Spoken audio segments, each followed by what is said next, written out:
అందరికీ నమస్కారం. నేను యోగా బోధకురాలిగా ఎన్నో ఏళ్లుగా గమనించిన ఒక చిన్న కాని చాలా శక్తివంతమైన రహస్యం ఉంది. మనకు నిజమైన శాంతి కేవలం ధ్యానంలోనే కాదు, మన భోజనం పళ్లెంలో కూడా మొదలవుతుంది. అవును, ఈరోజు మనం అదే రహస్యం గురించి మాట్లాడుకుందాం. మన మనసును ప్రశాంతంగా మార్చే ఆహారపు అలవాట్లు ఏంటో చూద్దాం. ఒక్కసారి ఆలోచించండి, మీ జీవితంలో ఇలా ఎప్పుడైనా జరిగిందా? భోజనం చేశాక హాయిగా శక్తివంతంగా అనిపించాలి కదా, కాని దానికి బదులుగా చాలాసార్లు మనకు కేమో బరువుగా, ఒక రకమైన చికాకుగా, చెప్పలేని ఒత్తిడిగా అనిపిస్తుంది. ఇది చాలామందికి జరిగేదే, కాని మనం పెద్దగా పట్టించుకోం. అయితే మీ మనసులోని ఆ ఒత్తిడికి, మీరు తినే పళ్ళెంకి ఒక బలమైన సంబంధం ఉందంటే నమ్ముతారా? అవును, ఈరోజు మనం ఆ కనెక్షన్ గురించే వివరంగా తెలుసుకోబోతున్నాం. సరే, ముందుగా అసలు సమస్య ఏంటో అర్థం చేసుకుందాం. అంటే మన శరీరం టెన్షన్గా, ఒత్తిడిగా ఉన్నప్పుడు మనం తింటే లోపలసలు ఏం జరుగుతుంది? దీని వెనుకున్న సైన్స్ని చాలా సింపుల్ అనాలజీతో, అంటే ఒక పోలికతో తెలుసుకుందాం. చూడండి, మన శరీరం రెండు రకాలుగా పనిచేస్తుందన్నమాట. ఒకటి అలారం సిస్టమ్, అంటే ఏదైనా ప్రమాదం వచ్చినప్పుడు మోగే అలారం లాంటిది. ఉదాహరణకి, ఒక టెన్షన్ పెట్టే ఈమెయిల్ చూడగానే లేదా ట్రాఫిక్లో ఇరుక్కుపోగానే మన బాడీలో ఈ అలారం మోగుతుంది. దీన్నే ఫైట్ ఆర్ ఫ్లైట్ రెస్పాన్స్ అంటారు. ఆ టైంలో జీర్ణక్రియ మొత్తం ఆగిపోతుంది. ఇక రెండోది హీలింగ్ మోడ్. ఇది ప్రశాంతంగా, అంతా సేఫ్గా ఉన్నప్పుడు ఆన్ అవుతుంది. అప్పుడు శరీరం రిలాక్స్ అయ్యి తిన్న ఆహారాన్ని చక్కగా జీర్ణం చేసుకుని పోషకాలను తీసుకుంటుంది. దీన్నే రెస్ట్ అండ్ డైజెస్ట్ అంటాం. ఇప్పుడు ఆలోచించండి, మన శరీరం ఆ అలారం మోడ్లో ఉన్నప్పుడు మనం భోజనం చేస్తే ఏమవుతుంది? దానికి కన్ఫ్యూజన్ వస్తుంది. ఆహారాన్ని జీర్ణం చెయ్యాలా లేక ఆ టెన్షన్ నుంచి బయటపడాలా అని. సరిగ్గా ఇక్కడే అసలు సమస్య మొదలవుతుంది. మనం మొదట్లో అనుకున్నాం కదా, తిన్న తర్వాత బరువుగా, చికాకుగా అనిపిస్తుందని. దానికి కారణం ఇదే. ఆ ఆహారం సరిగ్గా జీర్ణం కాక గ్యాస్, ఎసిడిటీ, సరిగా నిద్రపట్టకపోవడం, ఆందోళన ఇవన్నీ మొదలవుతాయి. ఇప్పుడు మనం ఒక చాలా ఇంట్రెస్టింగ్ విషయానికి వద్దాం.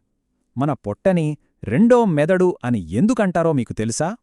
మన జీర్ణ వ్యవస్థకి, మన మానసిక ప్రశాంతతకి మధ్య ఉన్న ఒక అద్భుతమైన కనెక్షన్ గురించి ఇప్పుడు తెలుసుకుందాం. ఇది వింటే మీరు నిజంగా ఆశ్చర్యపోతారు. చూడండి, 90%. ఇంతకీ ఏంటి 90%?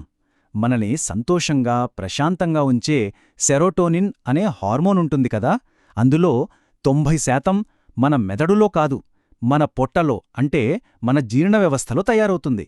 అందుకే మన పొట్టను రెండో మెదడు అంటారు. అద్భుతం గదా? ఈ సెరటోనిన్నే హ్యాపీనెస్ హార్మోన్ అని కూడా పిలుస్తారు.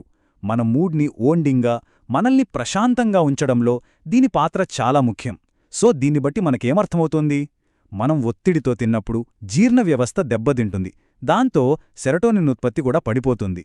అదే మనం ప్రశాంతంగా, మనసు పెట్టి తింటే మన గట్ ఆరోగ్యంగా ఉండి ఈ హ్యాపీనెస్ హార్మోన్ను చక్కగా ఉత్పత్తి చేస్తుంది. సింపుల్గా చెప్పాలంటే, మనసు ప్రశాంతంగా ఉండాలంటే ముందు మన పొట్ట ప్రశాంతంగా ఉండాలి. సరే, సమస్య ఏంటో, దాని వెనుకున్న సైన్స్ ఏంటో అర్థమైంది. మరి పరిష్కారమేంటి?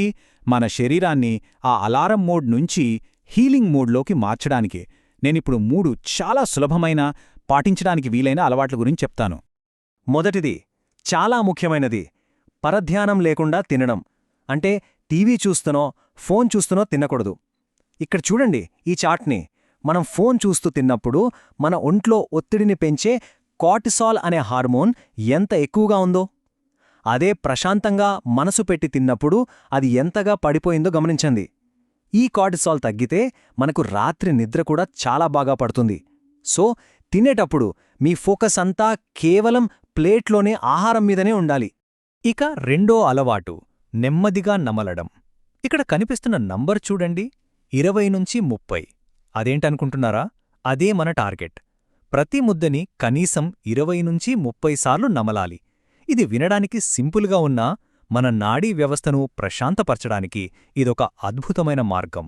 ఎందుకంటే మనం నెమ్మదిగా నమిలినప్పుడు మన మెదడుకు ఒక సిగ్నల్ వెళ్తుంది, హై, అంతా సేఫ్గా ఉంది, రిలాక్స్ అవ్వు అని. దీనివల్ల జీర్ణక్రియ మెరుగుపడటమే కాదు, మన ఆలోచనల వేగం కూడా తగ్గుతుంది. అందుకే అంటారు, నెమ్మదిగా తినడమంటే నెమ్మదిగా ఆలోచించటమని. మూడో అలవాటు, మనం తినే ఆహారం ఎంపిక. చిప్స్, సోడాల లాంటి బాగా ప్రాసెస్ చేసిన జంక్ ఫుడ్ మన నాడీ వ్యవస్థను అనవసరంగా రెచ్చగొడుతుంది. మనల్ని చంచలంగా చేస్తుంది. దానికి బదులుగా వేడివేడి కూరలు సూప్లు లాంటి సహజమైన ఆహారాలు తీసుకుంటే అవి మన నాడీ వ్యవస్థను స్థిరపరుస్తాయి, అంటే గ్రౌండ్ చేస్తాయి, మనల్ని శాంతపరుస్తాయి, జీర్ణక్రియకు కూడా సాయపడతాయి. నిజానికి మనమిప్పుడు చెప్పుకుంటున్న ఈ అలవాట్లు ఏవీ కొత్తవి కావు. మన ప్రాచీన భారతీయ సంప్రదాయంలో వీటిని ఎప్పట్నుంచో పాటిస్తున్నారు. ఆ కాల పరీక్షితమైన జ్ఞానంలో కొన్ని ముఖ్యమైన విషయాలు ఇప్పుడు చూద్దాం. ఈ 4 సూత్రాల్ని చూడండి. మొదటిది, తినడానికి ముందు ఒక్క క్షణం ఆగి మనసులో కృతజ్ఞత చెప్పుకోవడం. ఈ చిన్న పని మన బ్రెయిన్ కెమిస్ట్రీని వెంటనే మార్చేస్తుంది. రెండోది, వీలైనంత వరకు రోజూ ఒకే సమయానికి తినడం. మూడోది, కడుపు బిర్రగా నింపేయకుండా ఓ 80% నిండింది అనిపించగానే ఆపేయడం. ఇక నాలుగోది, తిన్న వెంటనే పనుల్లోకి దూకకుండా కాసేపు ప్రశాంతంగా కూర్చోవడం. ఈ చిన్న చిన్న పనులు మన శరీరం మీద ఒత్తిడిని చాలా తగ్గిస్తాయి. గుర్తుంచుకోండి, కడుపు తేలికగా ఉంటే మనసు కూడా తేలికగా ఉంటుంది. మన సంప్రదాయంలో ఆహారాన్ని కేవలం కడుపు నింపుకునే వస్తువుగా ఎప్పుడూ చూడలేదు.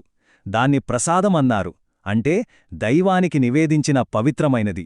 ఎందుకంటే మనం తినేటప్పుడు మన మనసులో ఎలాంటి భావాలుంటాయో ఆ శక్తి అంతా మనం తినే ఆహారంలోకి వెళుతుందని మన పూర్వీకులు నమ్మేవారు. అందుకే కదా ఇంట్లో పెద్దవాళ్లు తినేటప్పుడు గొడవలు కోపతాపాలు వద్దని చెప్పేది. ఎందుకంటే శాంతితో తిన్న ఆహారం ఔషధంలా పనిచేస్తుంది, అదే కోపంతో తిన్న ఆహారం విషంలా మారుతుంది. ఇది అక్షరాల నిజం. సరే, ఇవన్నీ విన్న తర్వాత నా బిజీ లైఫ్లో ఇవన్నీ పాటించడం సాధ్యమేనా అని మీకు అనిపించొచ్చు. ఖచ్చితంగా సాధ్యమే. మీరు పెద్ద పెద్ద మార్పులు చేయక్కర్లేదు. మీ తర్వాతి భోజనం నుంచి మొదలుపెట్టడానికి నేను 3 చాలా సులువైన మార్గాలు చెప్తాను. మీ తర్వాతి భోజనం దగ్గర ఈ 3 విషయాలు ట్రై చేయండి. 1. తినడం మొదలుపెట్టే ముందు ఒక్క క్షణం ఆగి ఒక లోతైన శ్వాస తీసుకుని ఆహారానికి థ్యాంక్స్ చెప్పండి. 2. మీ ఫోన్ను కాస్త దూరంగా సైలెంట్లో పెట్టండి. 3.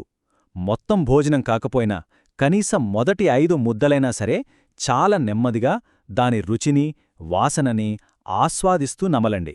అంతే, ఈ చిన్న మార్పులే మీ శరీరాన్ని ఆ హీలింగ్ మోడ్లోకి తీసుకువెళ్లడానికి సరిపోతాయి. చివరగా ఒక్క మాట, ఈ మొత్తం విషయాన్ని ఒక డైట్ ప్లాన్ లాగానూ కఠినమైన రూల్స్ లాగానూ చూడొద్దు. దీన్ని మన మీద మనం చూపించుకునే గౌరవంగా చూద్దాం. గుర్తుంచుకోండి, మనసు పెట్టి తినడమంటే కడుపు మార్చుకోవడం కాదు. ఇది మన శరీరం చెప్పే మాట వినడం, దానికి ఏం కావాలో, ఎప్పుడు కావాలో దాన్ని గౌరవించటం, దానికి అవసరమైన పోషణను ప్రేమగా, ప్రశాంతంగా అందించడం. ఇది మన మీద మనం చూపించుకునే అత్యుత్తమమైన శ్రద్ధ, ఒక గొప్ప స్వీయ సంరక్షణ. మనసుకి నిజమైన శాంతి మన భోజనం బల్ల దగ్గరే మొదలవుతుంది. కాబట్టి ఈ ప్రశ్నతో మిమ్మల్ని వదిలేస్తున్నాను. మీ తదుపరి భోజనం ఎలా ఉండబోతోంది? రోజూలాగే ఒక ఒత్తిడితో కూడిన వ్యవహారంగానా, లేక మిమ్మల్ని మీరు హీల్ చేసుకునే ఒక ప్రశాంతమైన అనుభవంగానా? ఆ నిర్ణయం పూర్తిగా మన చేతుల్లోనే ఉంది.